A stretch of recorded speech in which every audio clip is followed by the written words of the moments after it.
সবাইকে সালাম আর শুভ সন্ধ্যা। আহ, আমি বেশ কিছু বিষয় নিয়ে একটু আলোচনা করি। তার মধ্যে প্রথম যে বিষয়টা আলোচনা করব সেটা হচ্ছে আপনার আমাদের এই তরুণ প্রজন্ম আপনার ইলিয়াস হোসেন আর পিনাকি ভট্টাচার্য, কনক সারোয়ার এদেরকে আপনার উপদেষ্টা হিসাবে দেখতে চায় বাংলাদেশে। তো এই কথাটা হয়েছে কি জানেন, আসলে সবার মনের কথা। তো ওই যে আমি বললাম যে সব কিছুরই একটা মানে আরেকটা গ্রুপ থাকে। তো আরেকটা গ্রুপ বলতেছে যে না, আরে ওরা হচ্ছে 2 টাকার ইউটিউবার, ওরা কি বুঝবে, ওরা কি বুঝে। অথচ আপনি জানেন যে আমি আমার একটা ভিডিওতে 4টা জেনারেশনের কথা বলছি। গত 20 বছর যাবৎ আমাদের 4টা জেনারেশন তৈরি হয়েছে, 3টা বা 4টা জেনারেশন তৈরি হয়েছে।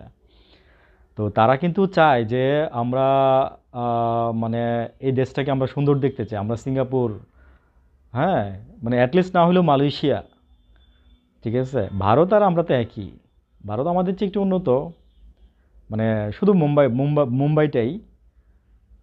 আর আমাদের বলতে গেলে আমাদের ঢাকাটা এটা আর কি।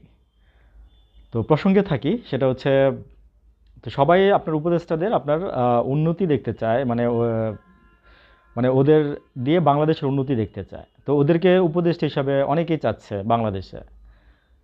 তো ওনাদের কথা আমি আরও অনেক আগেই আমার 2-1টা ভিডিওতে একটু একটু বলছি, আমি ডিটেলসে বলি নাই। কারণ বললে বলবে কি জানেন, যে আমরা ওদের হয়ে দালালি করতেছি, আমরা ওদের হয়ে কথা বলতেছি। তো আজকে যেহেতু সবার দাবি উঠছে কথাটা, তো আমি তাই এখানে বললাম আজকে যে মন্দ হয় না, হইতো না কিন্তু। এবং আজকে এই যে অভ্যুত্থানটা হয়েছে 24-এর, মানে জুলাই আগস্টের যে গণ অভ্যুত্থানটা হয়েছে, এটার পিছনে কিন্তু 2টা মানুষ খুব মানে জোরালোভাবে নেতৃত্ব দিয়ে আসছে, আমরা সবাই জানি সেটা। কিন্তু ওই যে বলে না যে আপনার আমরা তো আসলে গুণীদের সম্মান করতে জানি না, সম্মানী ব্যক্তিদের সম্মান দিতে জানি না, ঠিক আছে। আমাদের চোখের সামনে থাকে, তারপর আমরা দেখি না কেন জানেন? ওই যে আমি বলছি আমাদের কিছু সুশীল আছে, আমাদের কিছু আমলা আছে। হ্যাঁ, সত্যি কথা কেউ বলে না তো ভাই। মিডিয়াগুলোর কথা বলেন, মিডিয়াগুলোও সত্যি কথা বলে না। মানে যার যার সুবিধা মতো হালের পাওয়ায় হালে মানে বাতাসের সাথে হালের পাল উড়াই দেয়, বুঝছেন। যেদিকে বাতাসের হাওয়া থাকে সেদিকেই মিডিয়া পাল উড়াই দেয়। তার মধ্যে ব্যতিক্রম অবশ্যই আছে, একজন দুজন ব্যতিক্রম থাকে, বুঝছেন। তো আমার মতে আমি মানে আমিও এটাকে অ্যাপ্রিসিয়েট করি যে ভালো, অনেক ভালো হবে।